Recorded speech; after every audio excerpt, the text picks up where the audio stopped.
महाराष्ट्रातला 5व्या टप्प्याची सांगता झालेली आहे आणि आता राहुल शेवाळे आणि मुंबईतल्या 6च्या 6 उमेदवारांची प्रचार रॅली रोड शो संपला। अतिशय उत्स्फूर्त प्रतिसाद मुंबईकरांनी दिला।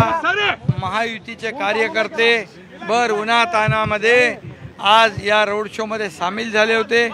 एक महायुतीचं भगवं वादळ या मुंबईमध्ये निर्माण झालेलं आपण पाहिलं आणि म्हणून हा मुंबईकरांनी निर्धार केलेला आहे। आज शेवटला समारोप करताना हिंदुहृदय सम्राट बाळासाहेब ठाकरे यांचं दर्शन घेतलं आणि या रॅलीचा समारोप झालाय।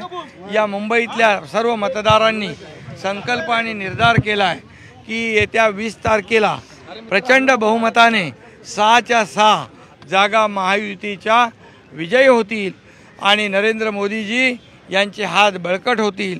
हे मुंबई पूर्णपणे महायुतीच्या पाठीशी आहे।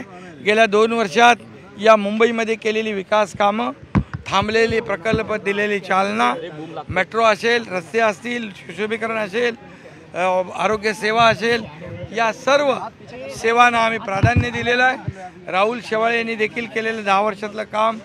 त्याचबरोबर मी आपल्याला एवढंच सांगतो, या महाराष्ट्रातल्या 48 ठिकाणी मी फिरलो आहे। महायुतीचं वातावरण या महाराष्ट्रामध्ये आहे। मागच्या वेळी जेवढ्या जागा आल्या त्यापेक्षा जास्त जागा महायुतीच्या येतील आणि महाराष्ट्रातून एक चांगलं पाठबळ मोदीजींना दिल्लीमध्ये पुन्हा प्रधानमंत्री होण्यासाठी मिळेल एवढी खात्री आपल्याला देतो आणि सर्व उमेदवारांना मी शुभेच्छा विजयाच्या देतो। सरकार पीएम मोदी यांनी सुद्धा राहुल शेवाळे साहब आगे बढ़ो।